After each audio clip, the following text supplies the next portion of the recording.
میرا چھوٹا سا سوال ہے، وہ ایسا ہے کہ جیسے آپ کہہ رہے ہیں نا کہ اللہ تعالیٰ زمان و مکان سے ورا ہے.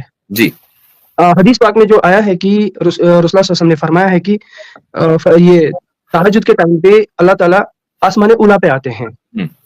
تو میرا یہ سوال ہے کہ کیا آسمان اولا ٹائم میں آتا ہے یا آؤٹ سائڈ ٹائم آتا ہے، اور اللہ تعالیٰ کیسے آتے ہیں آسمان اولا پہ؟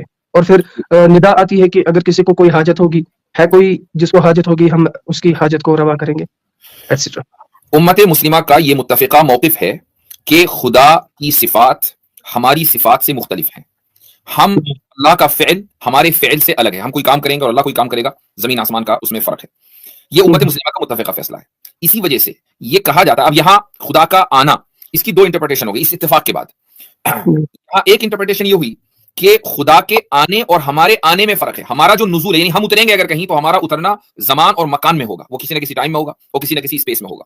اور خدا کا اترنا نہ کسی ٹائم میں ہے نہ کسی اسپیس میں ہے. اس کا اترنا ہمارا اترنے کی طرح نہیں ہے. یہ اب وہ کیسے ہے، اس کے بارے میں کہا جاتا ہے کہ ہم تفویض کرتے ہیں. تفویض کا مطلب یہ ہے کہ ہمیں صرف اتنا معلوم ہے کہ اس کا اترنا ہے، اور یہ بھی معلوم ہے کہ اس کا اترنا ہمارے اترنے کی طرح نہیں ہے، لیکن اس کے علاوہ ہمیں کچھ معلوم نہیں، لہٰذا ہم یہ رک جائیں گے. یہ ایک موقف ہے. دوسرا موقف یہ ہے کہ اس کے اترنے کا مطلب ہے اس کی رحمت کا نزول، کہ آسمان دنیا پر اس کی رحمت کا نزول اس وقت زیادہ ہوتا ہے، اور اللہ تعالیٰ کی طرف سے یہ ڈکلیریشن ہے کہ کوئی شخص جو اس کی رحمت کا طالب ہو. یہ دوسری انٹرپریٹیشن ہے. تو دونوں انٹرپریٹیشن امت میں پہلے دور سے چلی آ رہی ہیں.